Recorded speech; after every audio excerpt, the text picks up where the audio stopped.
Good evening, ladies and gentlemen. Today is September the 23rd, and tonight we have a random rules debate. The topic is Toronto needs a war on the car. And I'm now going to draw the first name out of the envelope. The Prime Minister is Adrian. Please, Adrian, as the Prime Minister.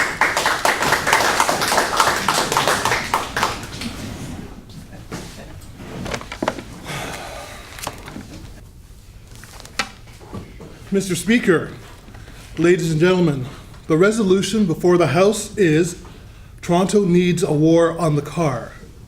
For this particular debate, the resolution defined by the Speaker is as follows. Toronto, Canada, meaning the area generally accepted as the GTA, needs, is of a pressing or urgent concern, a war, a total opposition at all governing levels on the car, defined as the private passenger vehicle carrying 3 or less people. Road tolls, for example, talked about by Premier Wynne, but never implemented. Tearing down roads such as the Gardiner Expressway. At a cost of $600 million, they've decided to repair it. The Downtown Relief Line.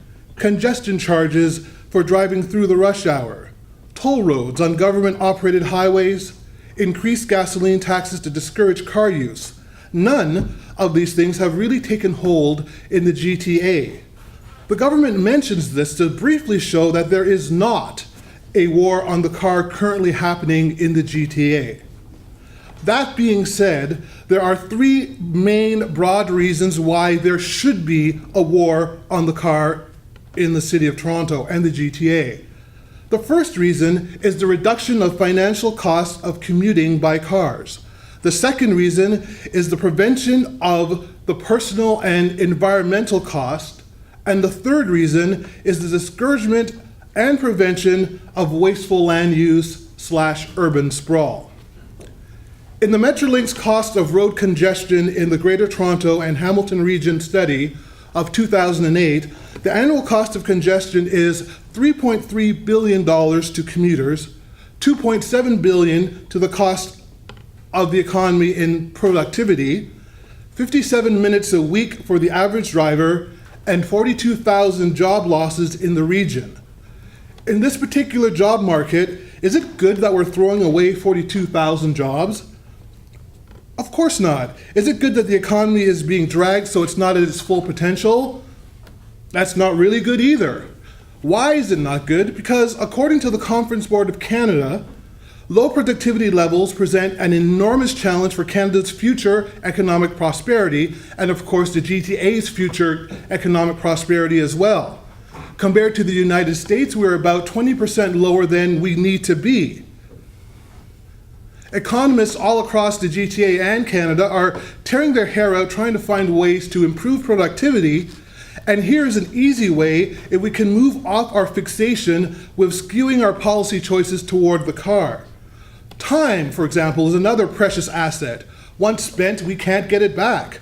Who wouldn't want an extra hour a week to take a long bath or to do some reading instead of being in traffic?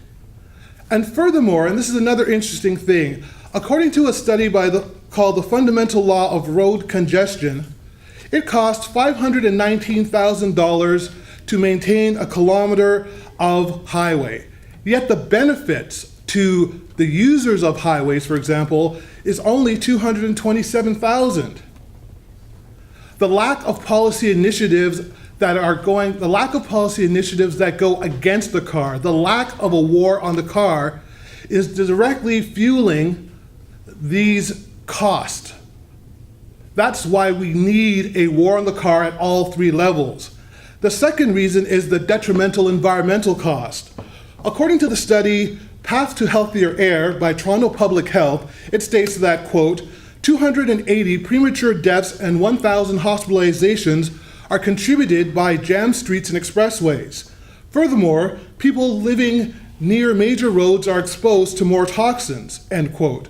According to the Canadian Medical Association Journal report, October 2013, exhaust is also known to increase the risk of heart disease and lead to hospitalizations for pneumonia in the elderly as well as being linked to premature birth and low birth weight infants. All of these factors which will have long-term medical effects. If the chief of Toronto Police stood up and announced that 1,300 people were dead or dying because guns contributed to their death, there'd be a collective outrage. The newspapers would be filled with stories about young people's lives being cut short and older people leaving behind kids and grandchildren. A broad, comprehensive plan would be enacted because we would recognize the loss of society at these senseless deaths. Well, this is happening now. Car usage is also polluting our environment and causing air and water pollution that does immense damage to the ozone layer. And while this may have no economic cost per se, who can place the value of a clear running stream or lake filled with fresh fish? All of these are at risk as long as we let the car dominate our planning and policy choices. What is needed is a total opposite to this, a total war on the car. Only a concerted effort by all three levels of government, a war if you will, can reverse what is happening. And the third reason is wasteful development of land/urban sprawl, made possible by the fixation on the car.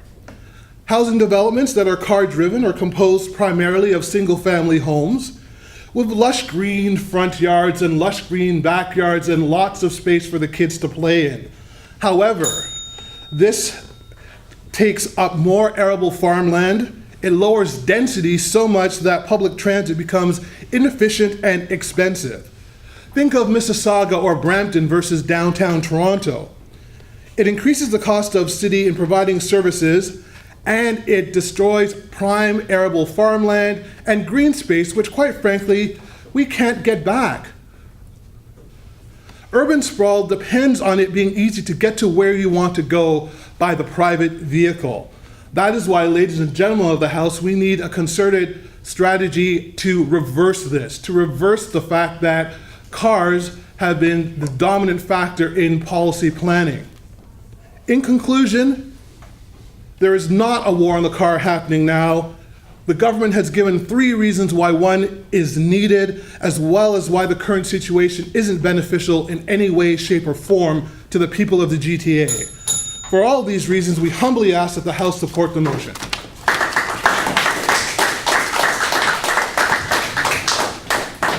Thank you very much, Adrian. And now we will hear from the Leader of the Opposition, and that person is Jim.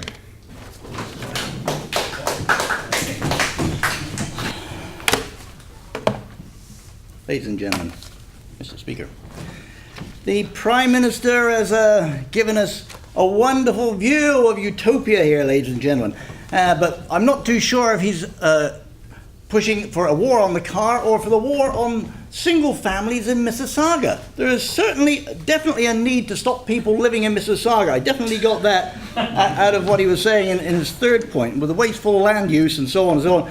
Maybe the Prime Minister would like everyone to be living in high-rise apartments, 30-story high, because that way we would save more land for, maybe parking lots. Yes, maybe parking lots. We could use that. The Prime Minister has explained why it is better to have a war on the car, and has not adequately explained, in my view, what it is that is better about public transit. Now, we have these $3.3 billion or whatever, 2008 dollars, that have been wasted somewhere or other.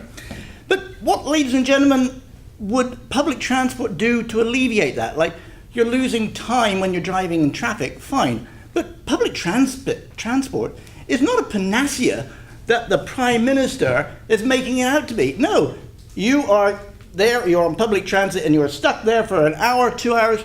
Maybe it's not even as good as being in traffic. No, ladies and gentlemen, that idea just doesn't wash. And he cited the US. Now, the US, that's obviously a paragon of public transit, where their ability to be more productive than people in Canada is obviously because public transit there is so much better. No, ladies and gentlemen, that one doesn't fly either. Now, the Prime Minister also says the environment will be improved. Well, how is the environment going to be improved? By taking away private vehicles? Okay, that's a small part, but what about all the trucks and the buses that will replace these private vehicles? The Prime Minister didn't give you any indication of how much is going to be taken out of pollution levels simply by banning a particular level of car with three or less people in it. And I definitely heard some violin strings in the background there, ladies and gentlemen. Yes, we certainly had pulling at your heartstrings there from the Prime Minister when he was talking about all this arable land and the vision. You could see the Constable painting with Beethoven's Ninth in the background. It really didn't wash for me, ladies and gentlemen. So I don't think that the Prime Minister has really got his head around why we need a war. Now, I would like to point out, I would like to bring up the opposition's point of view.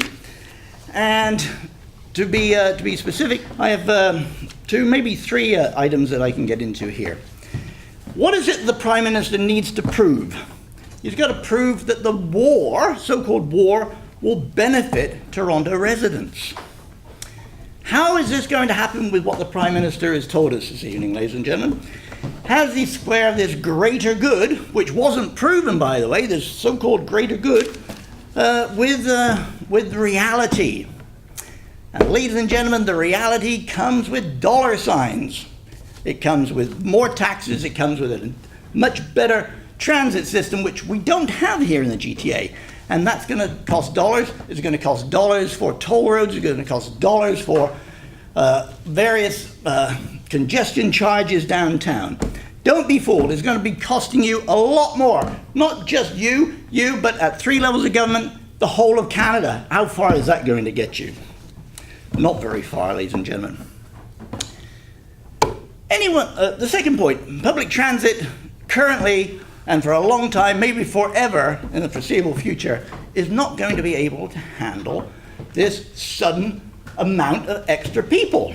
Anyone listening to CBC last week would have heard Matt Galloway tell us how the TTC can't even handle the amount of passengers it's got today. And yet suddenly the government wants an additional doubling of these numbers. Where are these people going to go? Unless there's suddenly some way that you can work all hours of the day or night to everything that was off-peak travel will become on-peak travel. It just doesn't work, ladies and gentlemen. And taken directly from the TTC website, quote, "Better transit runs on better funding." Where is this better funding coming from, ladies and gentlemen? Well, do I have to spell it out? It's coming from you. It is not coming from the Prime Minister's pocket. It is coming from every taxpayer. It's got to be funded to make it better. That in itself will not fly. A war on the car, as expressed in the definition here, ladies and gentlemen, is my third point. It's also very impractical. For example, you've got 3 levels of government, all with different election cycles, or typically different parties in ascendance or descendance. These people are going to work together to bring in a better public transit, to have a war on the car. This isn't going to work. Every time you upset a driver, you have lost your vote with that particular person. That is not going to work. Also, what happens to the person who wants a car who lives downtown? Is he going to have to get 3 of his mates or 2 of his mates to come and sit in the back of the car so that he won't be penalized for driving around or driving out of GTA? No, ladies and gentlemen, this is just not going to be the wonderful utopia that the government says it will be. And that's all it was. It was a statement of utopia that may or may not come to pass. The opposition says, no, ladies and gentlemen, this is not going to work. There's too many taxes, there's too many levels of government, there's too many negative possibilities here that are just not going to work. The government has not proven that Toronto needs a war on the car. Ladies and gentlemen, we urge you this evening to oppose this motion. Thank you.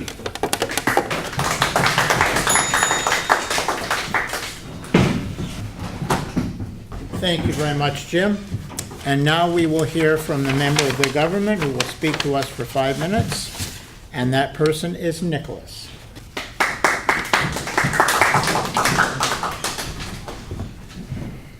Okay.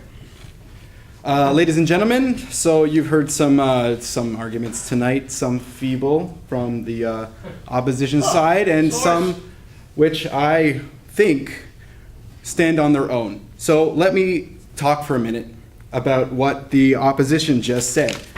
They said, well, people shouldn't live in Mississauga. Well, that's kind of our point. Mississauga was built from the ground up to support cars, and cars only, and their transport system is suffering because of it. Thank you for making our point. Yes, people shouldn't live in Mississauga. Mississauga never should have been built. What is better about public transit? Well, excuse me, reducing pollution is one. Reducing congestion is another. The fact that people don't have to rely on these giant swaths of land taking away from our arable land for farming, like the Prime Minister mentioned. I don't know if you were listening, sir, but it's very clear. Transit will help the issue. It's more efficient to move more people with a smaller amount of infrastructure, faster, further. He asks, well, what about trucks and buses? Well, let me put it to you. 9% of pollution in Toronto comes from trucks. 30% comes from private auto. 9%. And a bus versus a car. A bus holds 50 people. A car on average holds 1. You're not making a strong case. So he's talking about, well, is this beneficial for the greater good? Transit's underfunded. Well, we agree, transit is underfunded because we've been the car has been the favorite planning target for the last 75 years. Yes, we should tax a bad thing to pay for a good thing. That's how we fund transit. We tax cars, we disincentivize bad behavior to pay for good behavior. Parking levy, congestion toll, the Prime Minister mentioned a bunch. And he's saying, well, the government won't want to piss off the electorate. Well, you know what pisses off the electorate more? When I'm sitting in congestion and no level of government has done anything about it in 20 years. That pisses me off more. So let me go into a few more arguments to expand on the Prime Minister's arguments. Economic factors. On average, Torontonians spend 2 work weeks per year in their car, just sitting in traffic, not getting anything done, wasting time, wasting money. They have to wake up earlier, show up earlier. They're spending tons of money on gas. They're spending tons of money on wasted time. It's inefficient. And out of all the major metropolitan areas in Canada, Toronto is the worst. Cars cause pollution. Yes, they absolutely do. 30% of Toronto's greenhouse gases come from cars, but also runoff. All this infrastructure that supports cars causes pollution to flow into our lakes from stormwater. And public health. Well, people get hit by cars. People get the car culture that we so eagerly embrace in this country has been linked from a research paper from NIM. They've been linked to mental health issues, higher rates of asthma, hospitalizations, and premature deaths due to smog. So what can we do about it? Well, we need to make car use reflect the actual cost that it has on the public. That means we tax it. Example, if we were to toll highways, we could use that money to support the transit along the same corridor. More people would have a viable alternative to go along the same road. People wouldn't have to be stuck in congestion. They would have a choice. Rapid transit. Let me give you a real case example to support the Prime Minister's position. The streetcar on St. Clair. People like the opposition have been screaming about it for years, about how, it's going to cause such a problem for cars. Well, the TTC did a study on the St. Clair streetcar, and average people using this corridor for commuting has gone up. The average speed has gone up. Safety has increased. There's fewer accidents. But it didn't stop the out-of-touch suburbanites from huffing and puffing about it for no reason. So cutting dependence on the automobile just makes common sense. And that's why you should support the motion. Toronto does need a war on the car. Thank you very much.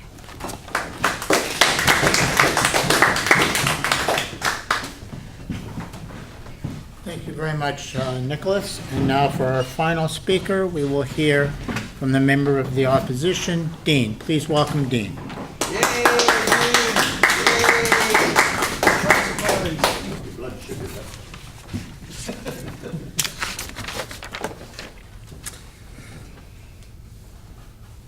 Mr. Speaker, the government has you believe that transit and funding it just makes common sense. We had a common sense revolution in 1995, and people were against that for various reasons. Just because something makes common sense doesn't mean that the common man or woman believes it actually does make sense, ladies and gentlemen. Toronto does not need a war on the car. Toronto drivers will tell you that there is already a war on the car. As my esteemed colleague has already stated so eloquently, we're having a war on families living in Mississauga. If you own a single family home, well, you're the devil incarnate. Here, here. That's it. You're polluting and it's terrible. People in the city drive. They go out of the city to work. They go around the city to do whatever they might do, shopping, entertainment, and the like. That is the freedom to drive, if you wish. But should they be punished for doing that because of the idyllic views of the green fields, of the environmental wonderfulness of the government? Well, let me just address some of the comments they've made. The infrastructure that is built for cars also funds financial infrastructure supporting the use of cars. There are mechanics, there are people who build cars, unions who are building cars, selling cars, repairing cars, whatever the like, gasoline stations. These support the economy, your economy, so you can have your schools and your hospitals. The government will tell you, well, you've got to treat more people in those hospitals because of the cars. We now have hybrid cars. We have electric cars. We have less polluting cars. This is the progress that has been made in the realm of automobile manufacturing so that the environmental impact is lessening. No, it's not perfect, but we're working towards that as a society. Wasteful development and urban sprawl. Well, if you're stuck in a situation, that's sometimes what you have to do. Sitting on a bus for 2 hours to get to work and 2 hours to get home from work, people will take a car because they have the option. Buses and other transit run on set schedules and set routes. If this particular route is blocked and you're in a car, you can take a different route. You can leave earlier. You can have your own schedule. But do not force the drivers to be up in arms because you as the government think that cars are bad. The St. Clair streetcar functions fine. Sure, that's great. But cars as well in the city function fine. One can drive on Bloor Street in the morning with not much traffic on it. So it's, again, choosing your locations and your battles. Drivers have to deal with less highway space, HOV lanes, speed bumps, restricted turns, congestion, tolls if they want to get somewhere faster, scramble intersections that allow pedestrians to cross but slow down the cars traveling. So there is already war on car drivers. You can't afford to buy a house in Toronto. So you are forced by economics for your job to live outside the city limits and drive in. Parts of Brampton and Mississauga have terrible transit. Durham region, likewise. One bus every hour in the middle of winter. That's not practical. That's not healthy. The issue is that cars actually account for 70% of all trips made in the region in 2013. Not public transit. So the drivers are out there. Whether or not the government likes it, they are out there. They will also vote based on their attitude towards the government and how threatened they feel as they drive to go to work, to socialize, to get around the city, to get around the region. And it's the reality that 70% of the trips are made in cars. Short trips, long trips, whatever it might be. Toronto does not need a war on the car.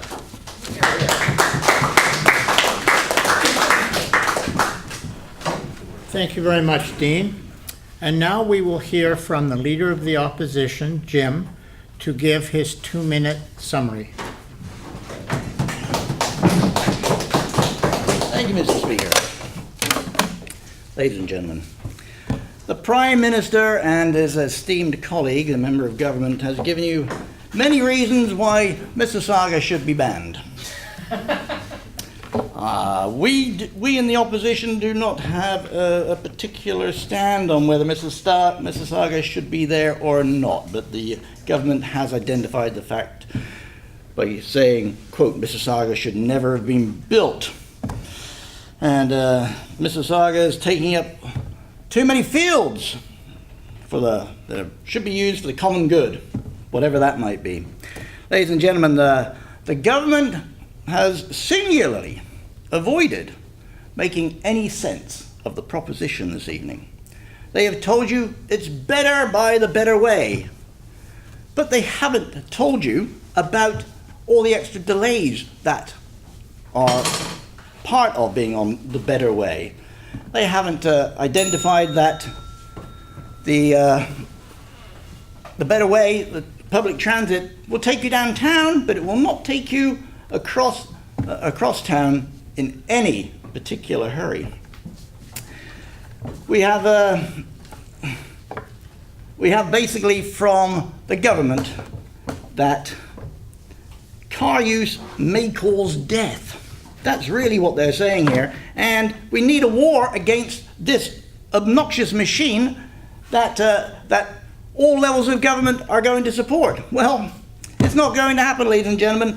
Which government, when they've been out for election, has said, we are going to tax you more, and have been elected? Well, no one would even say that. You didn't even get it in the last provincial election. So toll charges, various charges that the government are pushing for as a panacea for this evening's debate just won't work, ladies and gentlemen. We urge you to oppose the motion this evening. Thank you.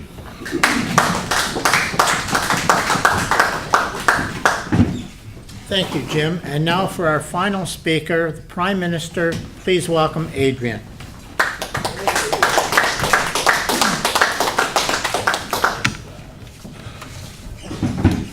Mr. Speaker, ladies and gentlemen of the House, what we have here is a classic circular argument.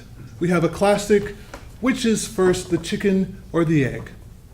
The opposition says that car drivers won't use public transit because it's inconvenient, and the government says we need public transit to be convenient so car drivers will use it.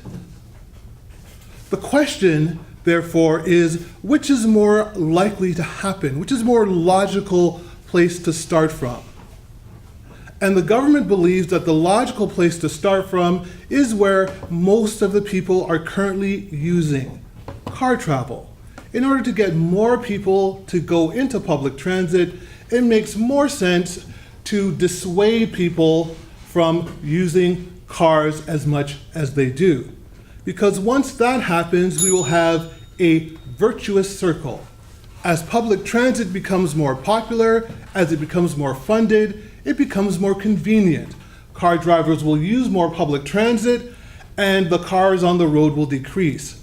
Now, the opposition has said that this will not happen voluntarily, and we agree. That's why, ladies and gentlemen of the House, we need a war on the car to convince people that this is the best way for their livelihoods, for their region's livelihoods, and also to improve everything that the government had mentioned before. And we also believe that if we can do this, we can improve health, improve society, yes, even the people who live in Mississauga. And one other which we should really remember, the government mentioned that, the opposition mentioned that driving was a privilege. And it is a privilege, it's not a right.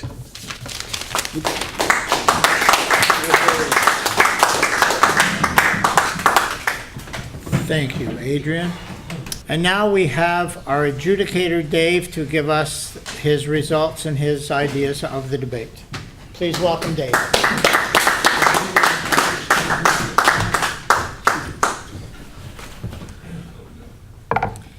Thank you very much, Mr. Speaker. Well, first of all, I was able to suspend disbelief. I did not believe that this was a random roll. It all looked like you guys prepared your debate separately, and this is the debate you came to prepare, and this is the debate you executed. Jerry, $10. So I was very happy about that. So congratulations to everyone, first of all. Thank you. So I'm going to go through the debate in terms of our 5 sections: argument, content, rebuttal and refutation, teamwork, then style and rhetoric, and explain who I thought did the best in terms of those points. First of all, I do want to celebrate the seconders most gratuitously, because the seconders really did a great job putting the debate together. They supported their leaders, and they supported the arguments, they supported the content. They did a wonderful job, so congratulations to the seconders. First of all, argument. This argument section is the first part where we talk about what the major points were. The government had quite a few points. They talk about costs, financial costs, value, so non-financial costs, the environment, urban sprawl, Toronto being the worst congestion city in Canada. Again, another one about public health. So they kind of fit nicely together, and you also had a lot of different angles. So that was great from the argument side. The opposition, however, you had a lot more arguments, and some really good arguments too, talking about what are the benefits to the taxpayers, what happens to the infrastructure, it cannot handle this massive influx, talking about the impracticality of carpooling, the financial sector point, that's everything is built around the car, what happens to that, the progress of hybrids and electric cars, and setting your own schedule, the independence factor. Lots of excellent arguments from the opposition, and I'm not that surprised to see this many great arguments, because in the random rolls debate they've had to prepare for all kinds of things. We usually don't see this many arguments on the opposition side, but you guys really had a great argument-centered debate. So in fact, the opposition won this category with significantly more points in the argument section overall. Moving over to content, we had the government well supporting their arguments with lots of research. In fact, research that was pulled up in the middle of a rebuttal at one point too, saying, well, where's that, what about those cars and trucks, the trucks and the buses, the open-ended question from the opposition?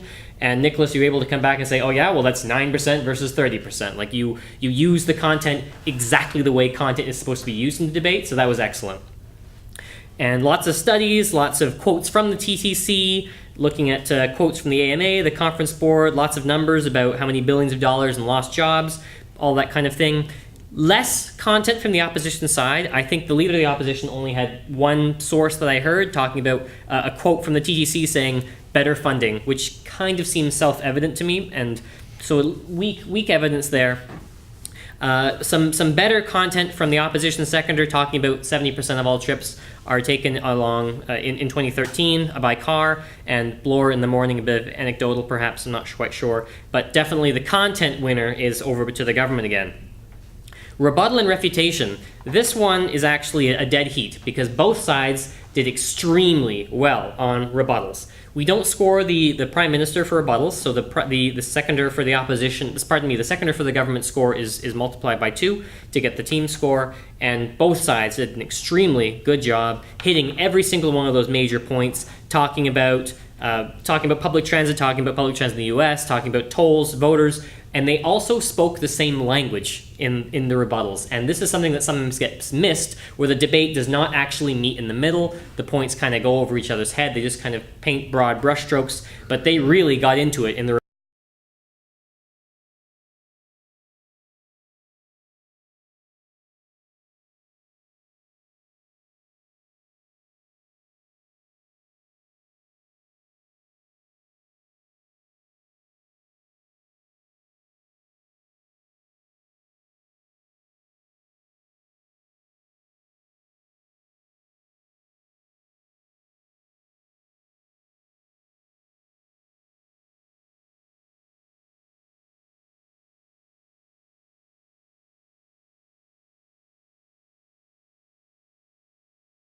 Could they make it appear that their arguments can grow organically from each other? I thought that, again, both sides did a great job, but the government did a slightly better job respecting each other's points and mentioning each other's points and going back to them. It's not just in the setup, because basically the seconders had to do the setup for the teamwork here, because the seconders had to say, as the leader said, and build their arguments into it. But then I'm looking for the leaders to return to what was been built up by those seconders. So by that I mean in the summation, which leaders talked about the issues that the seconder brought up. That excellent argument I mentioned of Dean's talking about the independence, the financial sector built around the car, none of that was mentioned by Jim in his summation. Jim, what I wrote down here was selfish summation, which is a bad habit that some people get into. They summarize what they said and some of the rebuttals that they liked and ignored what their partner did, but that's where I get to finalize and see where that teamwork hits. But this is still it's a relatively minor point, because the opposition still did a great job using the same language, talking about the same arguments, and fitting nicely together. But over on the government side, both speakers spoke using each other's words and respected each other's viewpoints and talked about each other's points. And the seconder for the government made that very easy by couching his own arguments in the same terms that the government leader used to define his arguments. So even if Adrian forgot, it still sounded to me like he was summarizing the major points of the entire side, not just of that one speaker. So a slight edge out on the government side there for teamwork, and that's really what it comes down to in a random rules debate. Style and rhetoric, this one's actually dead heat as well, because I gave every player a top score, because I could not fault each individual debater on their style. From Adrian, we had bringing up the OPP chief, what happens if there's that many deaths, and did a great job during the summation of really couching the two arguments, like coming up with the alternatives, positioning it really well. And Nicholas talking about Mississauga should never even been built and just going for it, and that's wonderful. Jim bringing in the violin strings, that was a great strategy. And it is the war on the car. Dean, I'd almost forgot about it. That's the way Adrian introduced the debate, that there is no war on the car, and you said there is a war on the car, and it really capped the debate. So a wonderful stylistic point.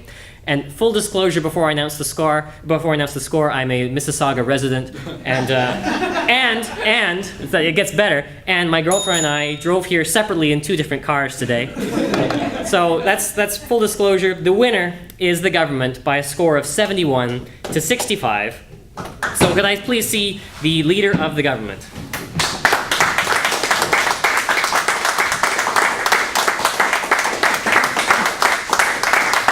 Congratulations. And the last point is I want to mention the best speaker. Today, the best speaker was Nicholas for doing the best job solidifying the teamwork for the government. Thank you.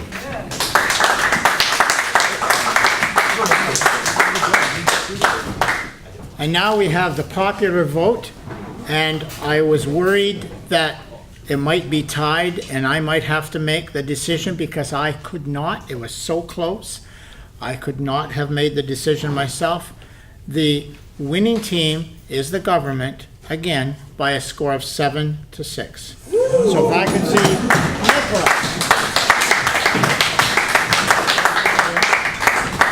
Nicholas. Congratulations. Thank you.